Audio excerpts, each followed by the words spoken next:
ఎన్నికలప్పుడు మాత్రమే ఓట్ల కోసం వస్తారని, తమ సమస్యలు మాత్రం ఎవరూ పరిష్కరించడం లేదని మెదక్ జిల్లా పిట్టలవాడ ప్రజలు ఆవేదన వ్యక్తం చేస్తున్నారు. తమ సమస్యలు పరిష్కరించే వారికే ఓట్లు వేస్తామని తెలిపారు. మెదక్ జిల్లా వెంకటాపురం గ్రామ పంచాయతీ పరిధిలోని పిట్టలవాడలో సుమారు 20 కుటుంబాలు జీవనం సాగిస్తున్నాయి.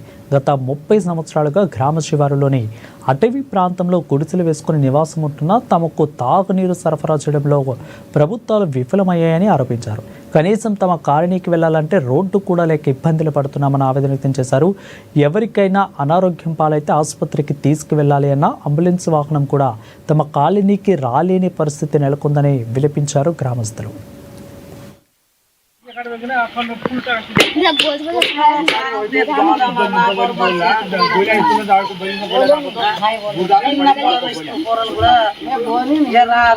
రోగాలు వస్తాయి. అవి మందు తాగి చచ్చిపోయినా కూడా మా పూరి ఒక ఆమెకైతే ఎక్కువ పోదామన్నా కూడా కాలి ఇన్ని చచ్చిపోయినాయి.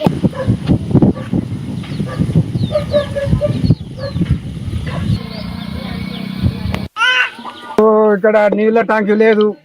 మళ్ళా ఒకటి ఏంటంటే స్కూల్ అంగన్వాడీ లేదు. మాకు ఇంకో బోర్ కావాలి. మాకు ఇండ్లు సాంచలు కాలేదు. కొందరికి అయినాయి, కొందరు కాలేదు. మా తరపు నుంచి గవర్నమెంట్ వస్తురు పోతుర్రు. ఓట్లు వేసినప్పుడే కనిపిస్తున్నారు, మళ్ళా కనిపిస్తలేరు. మా పరిస్థితులు అడవిలో ఎట్లా పరిస్థితి కావాలి? మాకు జాగాలు లేవు, భూములు లేవు. ఎలా బతకాలి మేము? వ్యవసాయాలు లేవు, బావి లేదు, బంధం లేదు. ఎలా బతకాలి మేము? మాకు ఇల్లు కావాలని కోరుతున్నాము. ఎవరు మాకు మంచిగా మేలు చేస్తే వాళ్ళ తరఫున మేము నీళ్ళ పడతాం. ఎవరు మాకు మంచిగా లేదు, ఓట్లు వేయించుకుంటారు కానీ ఇది వరకు రోడ్ వేపిస్తామని రోడ్ వేపియలేదు. ఎవరు ఏమి చేయలేరు. మాకు బుద్ధలకి వెళ్ళిపోతే పిల్లలు జారి పడుతున్నారు. జారి పడితే పిల్లలకు గాయాలు అవుతున్నాయి, బాగా గాయాలు అవుతున్నాయి.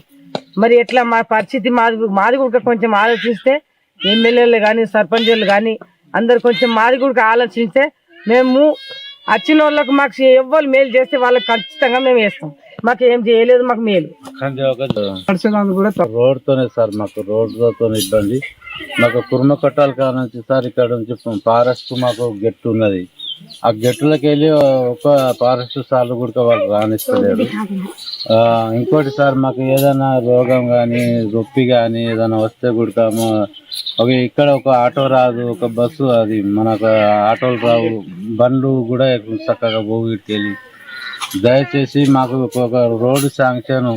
మా పిల్లలు ఏం లేదు, చదువుకున్న కూడా ఇద్దరు అవుతారు.